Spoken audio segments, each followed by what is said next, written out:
कि बाप की डांट में भलाई छिपी रखी है कि नहीं? कि बाप की डांट में भलाई छिपी रखी है, कि दूध में जैसे मलाई छिपी रखी है। क्या बात है, सही है कि नहीं? अगर आपको पूर्णतः फायदा लेना है किसी चीज का, अगर पूर्णतः आपको किसी चीज का फायदा लेना है, आप दूध को गर्म करिए, आपका फायदा बढ़ता जाएगा। पहले मक्खन बना, घी बना, उसके बाद आप दूध पाए, मट्ठा पाए। उसी तरह माँ और बाप होते हैं, उसी तरह माँ बाप होते हैं। क्या कहना है कि हर चलते फिरते आदमी को इंसान नहीं कहते, और हर पढ़े लिखे व्यक्ति को विद्वान नहीं कहते। अब मंदिर में लगी है पत्थर की मूर्ति। किसकी मूर्ति लगती है भैया जी? पत्थर की। तो मंदिर किसका बनता है? पत्थर का। कि हर चलते फिरते आदमी को इंसान नहीं कहते, और हर पढ़े लिखे व्यक्ति को विद्वान नहीं कहते। मंदिर में लगी है पत्थर की मूर्ति, पर हर एक पत्थर को भगवान नहीं कहते।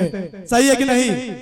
नहीं पसंद आया इसलिए ताली नहीं बजी। सुनील भैया जी, चोट पत्थर से लगती है, आए है तो कसूर पत्थर का देते हैं। आए है चोट पत्थर से लगती है तो कसूर पत्थर का देते हैं, गलतियां खुद से होती है तो कसूर मुकद्दर का देते हैं। आए है, क्या बात है। ये है हमारे गुलशन भैया जी, जिनका अंदाज निराला है। तो मैं आपको कहाँ बता रहा था, देखिए दोस्त, आजकल 80% क्या होता है, बुरा मत मानिएगा, यहाँ पर बैठे समस्त लोगों से मैं कहूंगा, अगर आज किसी का पिता या माँ अपने 18 से 19 साल के लड़के को अगर डांट दे, तो आधे लोग क्या कहते हैं कि बिहान हमार बैग भर दिया, हम परदेश चला जा, अब हम नहीं आएंगे, वही कमा साहब। और उनको लगता है ऐसे है कि जैसे वहाँ पैसे का पेड़ है, गए ऐसे पकड़े, 4 दाएं झिझकोरे, बैग भरे लौट गए।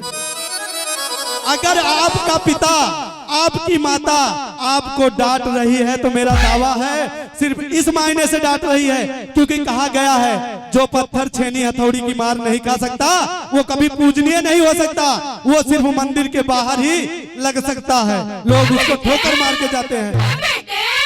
और पूजनीय वही होता है जो अंदर छेनी और हथौड़ी की मार खाकर तराशा गया हो, लोग उसे पूजते हैं, लोग उसके सामने मत्था टेकते हैं। तो इसलिए मैं कहूंगा, अपने माँ और बाप की डांट को आप बुरा मत मानकर सिर्फ ये समझिए कि मेरा माँ और बाप छेनी हथौड़ी की तरह मुझे तराश रहे हैं कि एक दिन मेरा भी लड़का पूजनीय और ग्राम में नाम करेगा। तो बोलिए अपने अपने माता पिता की, इतना कम प्रेम करते हो अपने अपने माता पिता से? आए हाय, होली तो है ही, आएगी ही। 1 मिनट गुलशन भैया, बात माँ और बाप की थी, बात मैंने माँ और बाप की थी, तो किसी ने ताली नहीं बजाई, ना तो जय बोला है। एक बार हाथ उठा लीजिए, हमने देख लिया कितना प्रेम करते हो अपने माँ और बाप से। सब लोग उठाइए, हो सकता है आपकी माँ और आपकी बहन, आपका भाई यहीं बैठा हो, दादाजी आपकी भी कभी माँ थी, यहाँ हो चाहे वहाँ हो, देखती सब है, दोनों हाथों को उठाइए, ठंडी नहीं लगेगी। अगर अपनी माँ का जयकारा लगाने में आप इतना लेट करेंगे तो दुनिया की किसी चीज में आप पहला भाग नहीं ले सकते हैं। सब लोग उठाइए और जोर से बोलिए, जन्म देने वाले माता पिता की जय। आए हाय, जो कन्या का दान देता हो। और कैसे, आप एक बार सिर्फ सोचिए, जिस चीज को आप 18-20 साल अपने खून से सींच कर इतना बड़ा करते हो, और उसे उठाकर किसी और की बगिया का फूल बना देते हो, तो आपसे महान कौन हो सकता है?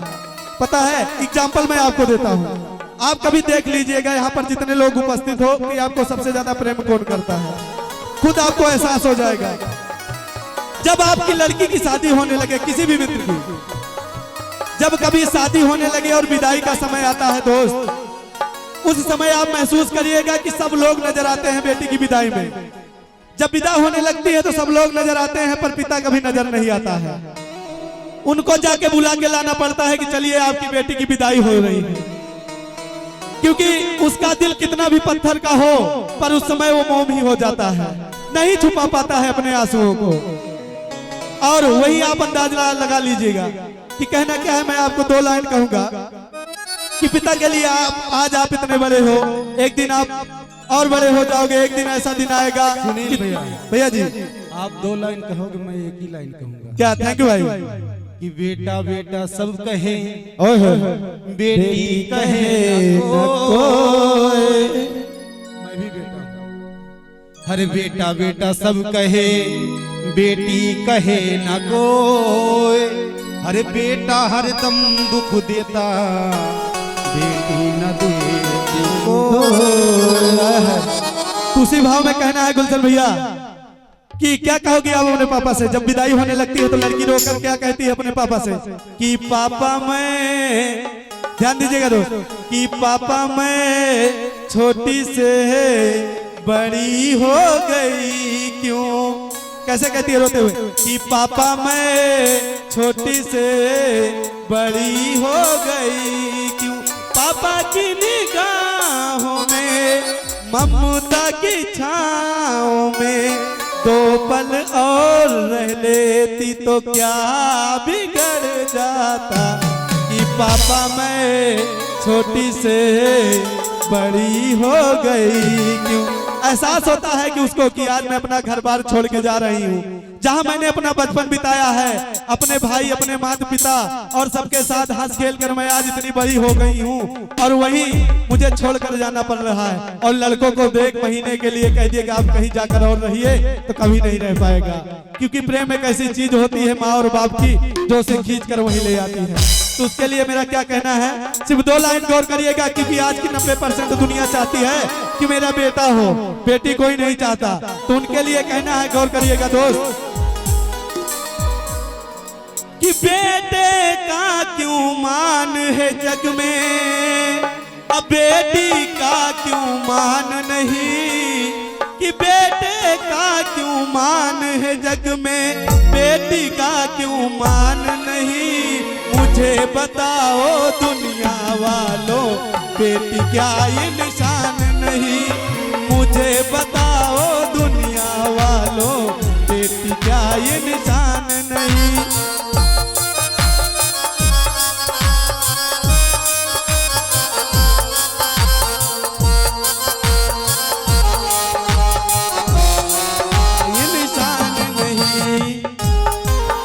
बेटा क्या लेकर आया है, बेटी क्या नहीं लाई है। बेटा क्या लेकर आया है, बेटी क्या नहीं लाई है। ये लाइन जो मैं कहूंगा इसमें मेरे सभी युवा भाई ध्यान देंगे कि बेटा क्या लेकर आया है, बेटी क्या नहीं लाई है। अब इन बेटी के सुनी सुनी हर भाई की कलाई है।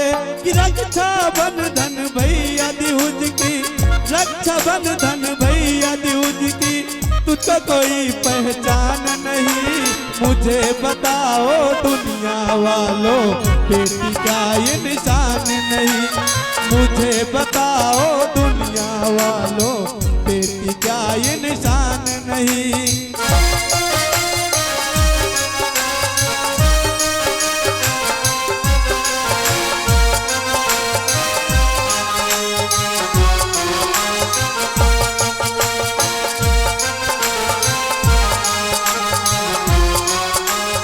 तीसरी लाइन अच्छी लगे तो जोरदार ताली बजाना। कि बेटा तो बस धन को कमाए, बेटी रिश्ते बनाती है। कि बेटा तो बस धन को कमाए, बेटी रिश्ते बनाती है।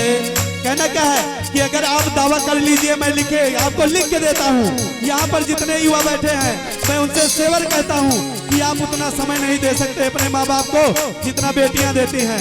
आप अपने काम में बिजी हो जाओगे और कहीं ऑफिस काम कहीं से भी लौटोगे तो 5 मिनट अपने माँ बाप को समय नहीं दोगे, तुरंत चले जाओगे। कभी ये नहीं पूछोगे कि पापा कैसे हो, खाया कि नहीं खाया, कोई दुख या दर्द नहीं है। पर बेटी वो चीज होती है कि अगर दूर जाती है तो हर शाम या दूसरे दिन फोन करके पूछती है कि मम्मी आप ठीक हो, पापा आप ठीक हो, आपके कोई प्रॉब्लम हो तो मैं घर चली आऊँ, आपको कोई दिक्कत हो तो मैं घर चली आऊँ। तो कहना क्या है, जब उसकी विदाई होने लगती है तो बाप क्या कहता है, आया है गुलशन भैया, कि बाबुल की दुआएं लेती जा जा, तुझको सुखी संसार मिले। बाबुल की दुआएं लेती जा जा, तुझको सुखी संसार मिले। मैं के की कभी ना याद आए ससुराल में इतना प्यार मिले।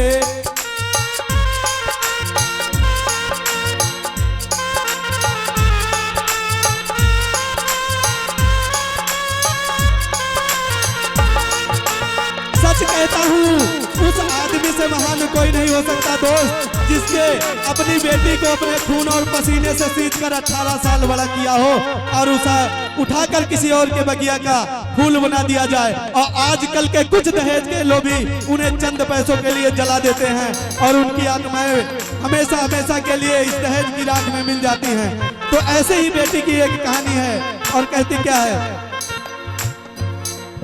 कि करके बंद कमरे में आग क्यों लगाते हो, कि करके बंद कमरे में आग क्यों लगाते हो।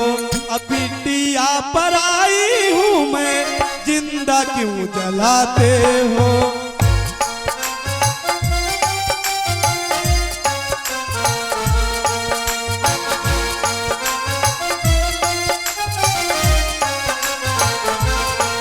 सॉन्ग लगा, गाना लग गया है भैया। अब सॉन्ग की ओर चलते हैं। बिटिया अब दोनों का प्रेम बराबर होता है। माँ और बाप का प्रेम जितना मिले उसे आशीर्वाद समझकर हमेशा ग्रहण करना चाहिए। जिंदगी उसी के सहारे पार हो जाती है और माँ बाप को चाहिए कि अपनी बेटियों को एहसास दिलाएं कि बेटी जब तक मेरे इस शरीर में जान रहेगी मैं आपके ऊपर इस आसमान की तरह छाया बना के रखूंगा। एक दिन का भी आपको दर्द नहीं पहुंचा सकता, ये मेरा वादा है। हमेशा अपनी बेटियों की रक्षा करनी चाहिए। जाओ बेटा आराम से, जोरदार ताली बजाइए अगर थोड़ा सा भी सही लगा हो आपको गाना तो। क्या बात है, चलिए सॉन्ग की ओर चलते हैं। छोड़ दीजिए सॉन्ग।